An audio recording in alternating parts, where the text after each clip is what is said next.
mindset has shifted now from like, I'm responsible for me to I'm responsible for we as a team. If the team is having success, if the team is filling positions quickly and hiring managers are happy, then the recruiting function looks good. And by that nature, I look good because we're running a high performing recruiting team here. We have a goal on our talent team that we should try and fill every single job in under 30 business days. We were under that last quarter and close to it the quarter before. Industry standards, I think, are about 40 to 60 days. So, and I always tell my team, like, default aggressive. If you have a question of if I should schedule a meeting with a hiring manager or wait for them to get back to me, my answer is always, the fastest way to get a hiring manager talking is to just put something on their calendar. Now we fill out an intake sheet with every hiring manager before their job is posted, just so we as a recruiting team can really get very specific on not only some of the intangibles that are not on the job description, but what's the interview process, what's the compensation, what's your wiggle room on comp, do you have any other creative ways we could do it? I had my current manager tell me in a one-on-one once that you don't get points for doing it all yourself, you get points for getting it done, having it on time, and doing it right. Ladies and gentlemen, and welcome to another exciting episode of the Leaders in Talent podcast. I'm your host, Adriaan Kolff, and today I have the honor to have Taylor Nelson on the podcast. Taylor, welcome. Thanks, Adriaan. Happy to be here and take a break from the daily grind to chat with you today. So thanks for having me on. That's right. And I know you guys are on a rocket ship, so I'm excited to dive into, and especially for our listeners, to understand a little bit more about your background and what you're currently facing. Speaking of which, Taylor, can you share a little bit more about your years working in agency, then transitioning into your in-house role, and what it's like to work as a TA manager at Filevine? Yeah, absolutely. Maybe backing up a little bit. So I undergrad degree in psychology, master's degree in HR management. When I was going to school, I wanted to be a therapist, psychologist, like that was my goal. And I found out that psychologists don't always make the most money. And so pivoted to something that I could still work with people, had a professor suggest recruiting. And ever since then, I haven't really looked back. And so, as you mentioned, early in my career, started out in a high volume staffing company. I was a recruiter out there, a recruiting manager. We were hiring 50 people a week for a lot of different companies that we supported. And so it was a lot of kind of like a revolving door. You'd send someone out for a job 2 or 3 weeks later, they're coming back because they want to make $1 more per hour at this other company that's a client of yours. And so you got a feel of the hiring process and what it's like to just grind out some hires for some companies. And after about a year and a half of doing that, I just wanted to do something a little bit more. Thought there was more to recruiting than hiring forklift operators and warehouse employees. And those employees are the backbone of a lot of companies and definitely can appreciate the work that they do. But I just wanted something more for myself. So went in-house at a digital marketing company, spent about a year there, and started to see that there was a lot more to hiring outside of where I was. And so have played both sides, in-house, agency. I've been recruiting for about 9 years. Most of the 9 years has been on the agency side, probably about 4.5 years or so. 5 years working at agencies, both in the high volume and more technical specialized positions. And yeah, as you mentioned, now over the last 2.5 years working at Filevine, which is a legal AI company here based in Salt Lake City, Utah, about 900 employees and continuing to grow. When I started here 2.5 years ago, we were just over 200 employees. So we've scaled quite a bit and continue to crush a lot of our goals on the hiring side. So tell me a little bit more about you coming in, because if I remember correctly, you were recruiter number 1 or number 2? At Filevine? Yeah. Yeah. We had a team of 2 when I started here. So I was a manager. So I was recruiter number 3 ultimately when I started here. And how big is the team now? Right now we're at 9. So 8 recruiters and a recruiting coordinator that helps us with a lot of the behind the scenes. So yeah, we started a team of 3 and now a team of 9 over the last 2 years. Yeah. And was this your first real TA manager role that you picked up? I would say it probably was. I had a previous manager job I was managing a team of interns and a couple satellite offices, but I wasn't really in the weeds. It was working at the agency. And so you're just checking in on everybody, making sure that their day-to-day is going well. So this is really kind of my first in-house manager job where you're seeing the work through on a day-to-day and weekly basis. And it's been exciting to see the business grow and see the need of the recruiting team need to expand as well. And so being able to contribute to the growth of the company by growing the recruiting team has been exciting. So tell me a little bit more about that transition, right? Coming in as recruiter in a recruitment team of 2 first real TA manager job, but still hands-on. How did you go from being personally very focused on the hires that you name, wearing that as a badge of honor, to becoming responsible for a team? And what did you learn along the way? Yeah, I think that's a great question. I think when you're in the agency space, and I spent 5 years working in the agency where your success is measured by volume and your paycheck can increase due to commission. So the more you hire, the more money you can make. So my mindset early on in my career was always the busier I can be, the faster I can work, the more roles that I can fill personally, then the more money that I can make. And in the agency world, you're always on an island as well. You don't have a coordinator, you don't have a team to support. You're working with 3 or 4 clients at a time. And so you're very protective of your territory, so to speak, because you don't want to have any doubt that someone else on my team or someone else at my company was like my candidate. So you start to really be protective of the roles you're working on and the people that you work with, because I don't want any doubt when I have a commission check due to me. So that transition has happened where I think my mindset has shifted now from like I'm responsible for me to I'm responsible for we as a team.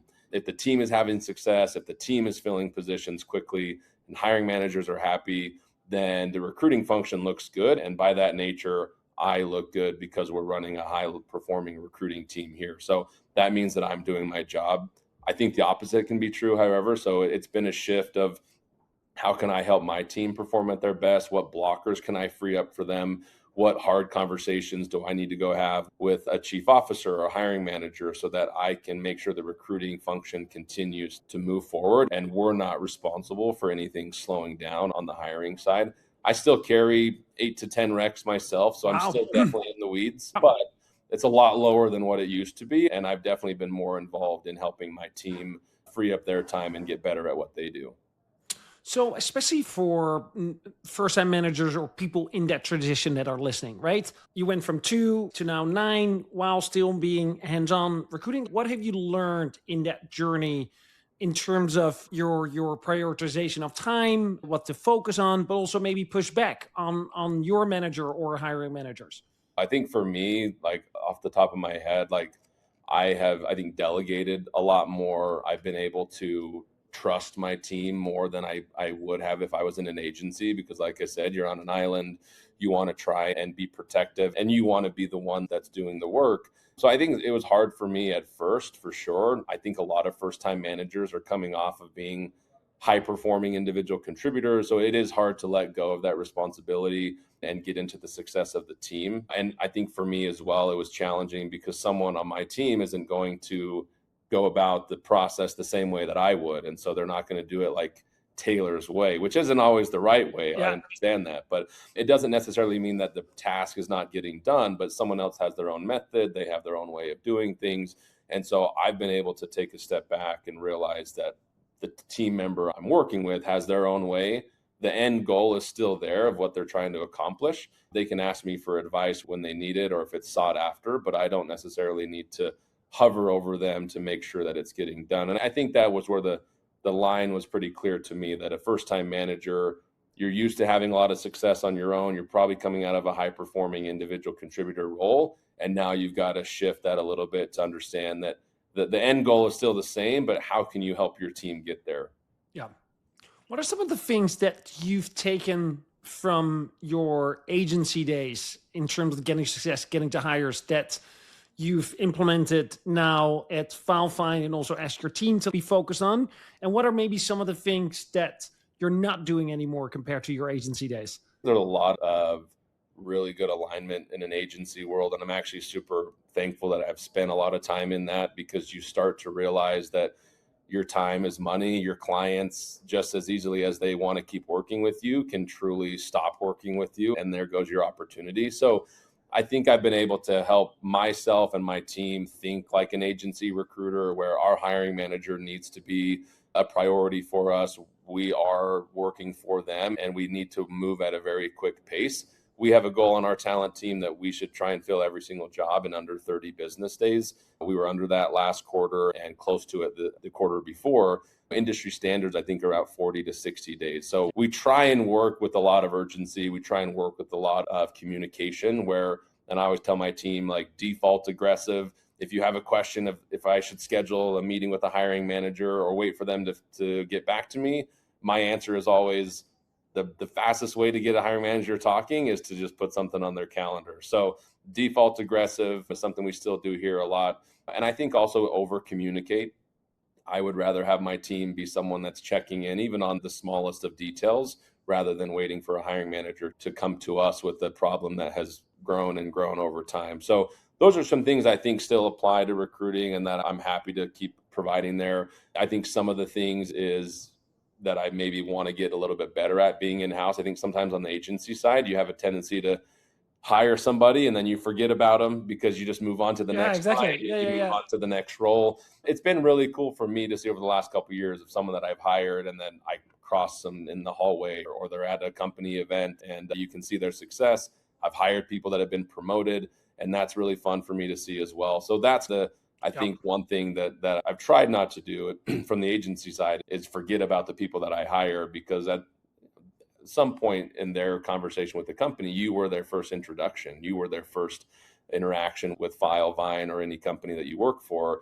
And you have that intrinsic trust and almost immediate connection with those people. So I've tried to take more of an interest in the people that I hire and congratulate them on their big wins at the company and have conversations with them when I see them around the office. Cool. Yeah, that's such a big difference compared to agency. Going from 2 to 9, tell me about that journey. Was that organic? Was it just the business was growing very rapidly?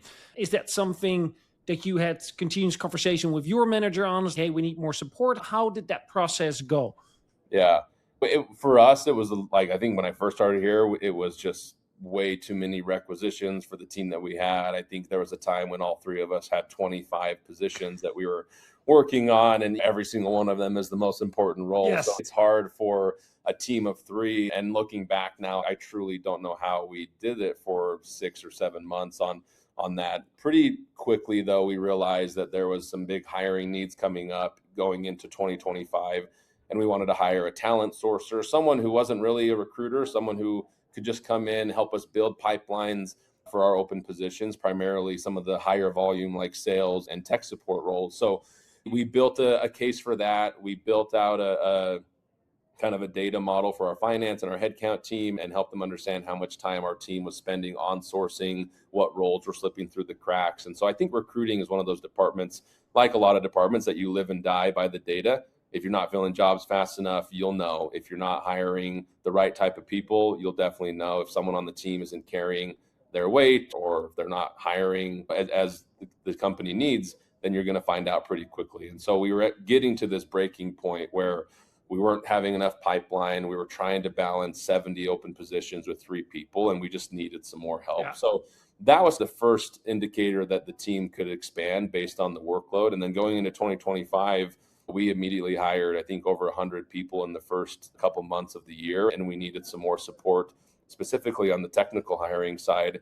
I was the only one doing it at the time, and I can't do it all. My agency mindset crept back in of like, I wanted to do it. I wanted to be the guy, but I knew that we needed some help. So we actually hired a few more people there. And yeah, by the end of 2025, I think we had 4 recruiters in the Salt Lake office, and we had another in our Chicago office as well, which was the first hire out there that we had made on the recruiting team. And so I think the data definitely helped, and the forecasting on the headcount. I worked very closely with the finance team and the headcount team to understand what are we hiring for right now, but what are we also hiring for 6 months from now, and what can we get ready for? Because when you're hiring for software engineers, when you're hiring for engineering managers, you're hiring for these heavy hitter positions, it's not always 30 days or less. So we need to be prepared for that. If we're trying to hire a position that we need in Q4, we should probably post it and start working on it right now here in July or August so we can be ready for when that time comes. And so a lot of it was working with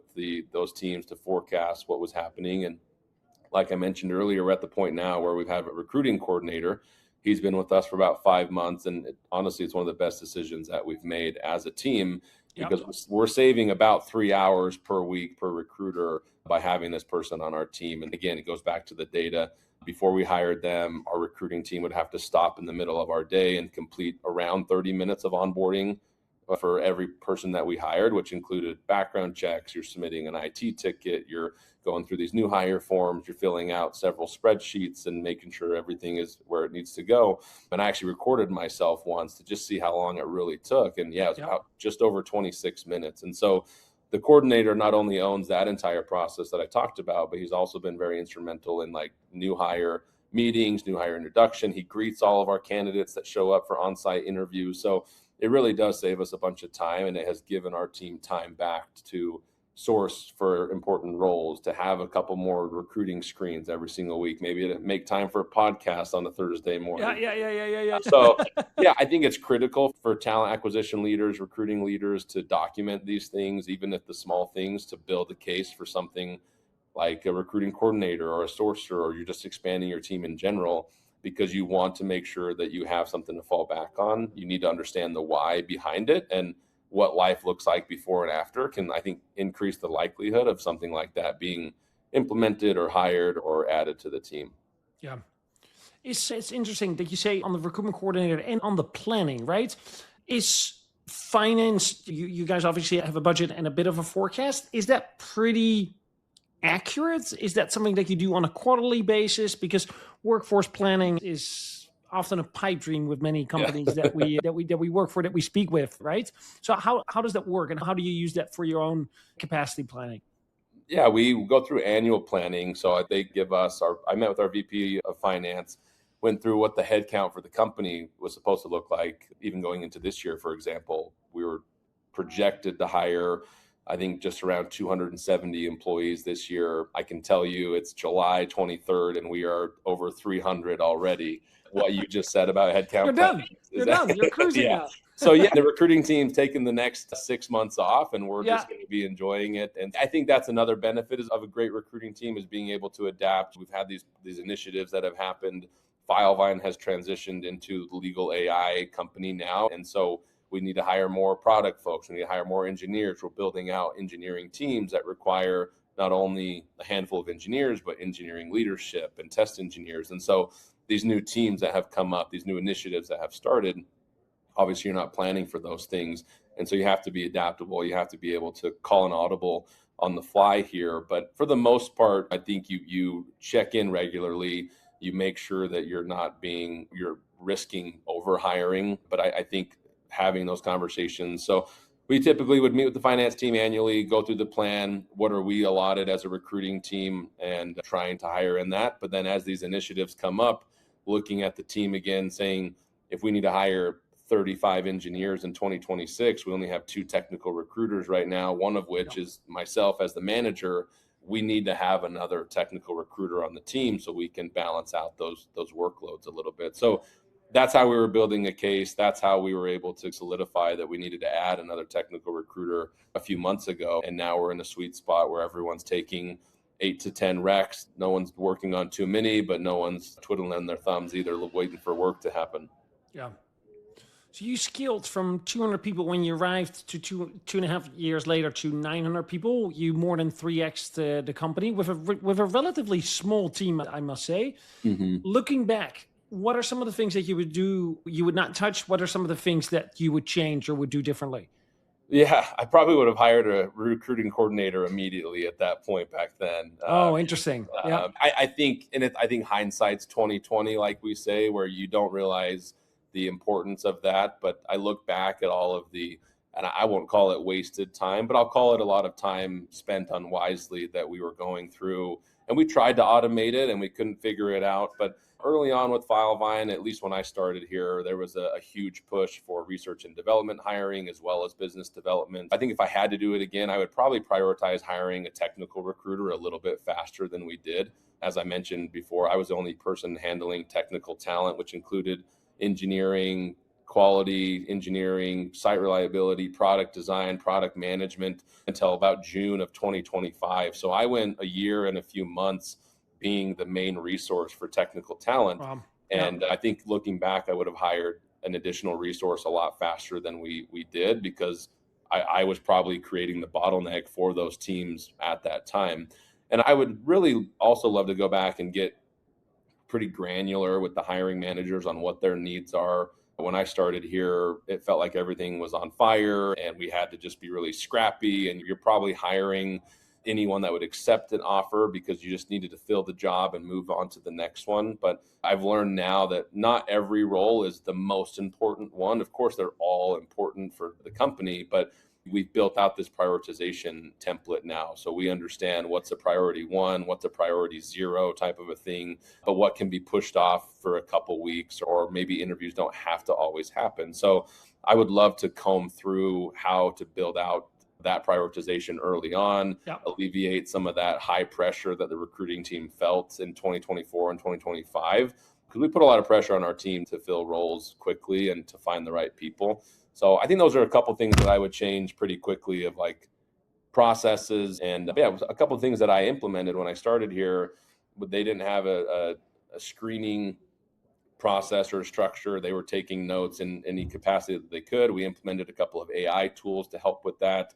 I implemented an intake form. So now we fill out an intake sheet with every hiring manager before their job is posted, just so we as a recruiting team can really get very specific on not only some of the intangibles that are not on the job description, but what's the interview process, what's the compensation, what's your wiggle room on comp, do you have any other creative ways we could do it? Are there companies that come to mind that you want us to try and hunt from or go after? Are there deal breakers on the other side that are just like absolutely not, right? So there's a lot of these process things that I've been able to put in place as well. And we've had a lot of success, like you said, scaling from 230 employees to over 900 now. And we have offices in Chicago, New York, San Francisco. We have 2 offices in Europe. So it's been a challenge, but it's been a fun challenge to be a part of. And what about yourself as a manager, or mindset, or how you do your one-on-ones, your meetings, how you structure your weeks and your days? Is there any silver lining there now looking back? Oh, if I would have known this, I would have done Y, next to, of course, the operational piece? Yeah, I think for me, it's probably making sure that my team has the tools they need to be successful. I still work on a lot of roles, and I learned early on in my career to block out time, to manage my time effectively. And I think when you come out of an agency space, you have to be able to do that. But I used to be the recruiter early on in my career where I would skip lunch. I would take back-to-back calls all day long because I just wanted to be busy. I wanted to be productive, and I wanted to show that I was actually contributing. And I think now I've learned that it's okay to block out my lunch hour and actually just go reset for a minute. It's Yeah. okay to block out 4 p.m. to 5 p.m. to catch up on all the things that I've done. I have one-on-ones with my team because I want to make sure as a manager that they're feeling supported by me, that they're okay in their roles and they're not burning out. They're not getting into the rabbit holes of recruiting sometimes. So I have those things built out. I have meetings with our executive team built out every single week as well. But I also have time for me to focus on sourcing. I get very specific on what roles I'm sourcing for, on what days, during what blocks, because I found that I get distracted if I just put a block on my calendar that says sourcing time, but what role am I really working on? Because Mm. I can spend 5 minutes on this product designer, Yep. but then I can distract myself to spend 10 minutes on a software engineer. So I have now built out a very specific sourcing event. I'm sourcing for 30 minutes for a product designer. I'm now sourcing for 30 minutes for a software engineer, right? So that's helped me get very Yep. specific. I've encouraged my team to do that as well. So you can get really granular. Headphones go in, the rock heavy metal music comes on for half hour, and Yeah. we just go to Let's town. go. Let's go. Yep, absolutely. So good. I love those moments. I'm not a rock guy. I will listen to techno, right? That's my cup of tea, but I can really resonate with getting in the zone and getting shit done, right? So you are an AI first company. What is the philosophy around candidates using AI during the interview process? Yeah, that's a great question, and something unfortunately that we come across far too often. Yeah. I think for me, it's more prevalent in an engineering space. I see it a lot more than I can remember in the past, for sure, on software engineers, product designers, someone who pretending to be something that they're not. My opinion has been over the last couple of years, because I've used it as well. I use Yeah. it to help me suggest screening questions to ask in an interview, or if I'm trying to get a little bit more specific on an engineer who has a background in C sharp and I just need to understand something a little bit more, like I'll put it into Gemini, like what's a good question I can ask right now, Yeah. right? Because I'm not a technical expert. So my opinion is this: if you can use AI as a resource versus a crutch, then you're using it correctly. We try to ask specific questions that most people should know, but they're not generic. They do require a little bit of brain power, a little bit of thinking. So you can tell pretty quickly when someone's body language changes, maybe their eyes glance to another part of the screen, maybe you hear some typing in the background, right? If they're scrambling for answers, then maybe they're just not as confident as they could be in that sense. So you have to play a little bit of a detective role as a recruiter to find those candidates who truly know their stuff, or the ones who are just hoping to get by. Unfortunately, I've had experiences on both sides where I've hired someone who I was using AI throughout the entire process and actually got all the way to an offer stage with our team, and we just didn't feel right about it. And so we suggested that we fly that person out here to meet with our engineering leaders just to get a sense of, can they actually sit in front of someone watching them. The candidate declined to come out. They made up some excuses of why they couldn't. And so it's pretty apparent to us that they were doing really well in the video calls where they could probably rely on another screen on the side. Yeah. But when it gets down to the real deal, you start to. So, yeah, I think it's challenging, especially for recruiters. You have to be able to navigate that. And AI is just part of what we do now. And it's just living and breathing inside of every company. So you have to be able to just identify who's using it as a resource and who's using it as a crutch. So what's the company's policy? Are candidates allowed to use AI during the interview process? Are there specific user cases or not allowed at all? Yeah, we definitely allow them to use it, and we are pretty specific about what roles are okay to use it on. I've had engineering managers that say, I'm okay if you want to use AI on your coding assessment, but I also want to make sure that you can be hands-on keyboard and could figure this out as well. So yeah, very encouraged here. I think Filevine, as an AI-driven, AI-first company, like, it would be silly for us not to allow that. But I think it makes you, as a recruiter and a hiring manager, you have to have another notch in your tool belt of, now I have to make sure that people are actually skilled at what they're doing. So we do allow it. Not every role is capable of allowing that, but I think it would be, again, going back to, is it being used as a resource, and are you able to talk us through what you're doing within the AI tool, or are you just typing into Claude, build out this code for me, and I'm going to present it as my own work? Yeah. Fair enough. Hey, Taylor, wrapping up. You are in this tradition. You went from 2 to 9. You still have a couple of rec loads, but your team has grown. You're 2.5 years in. You guys have tremendous success, one in the recruitment team, but also as a business.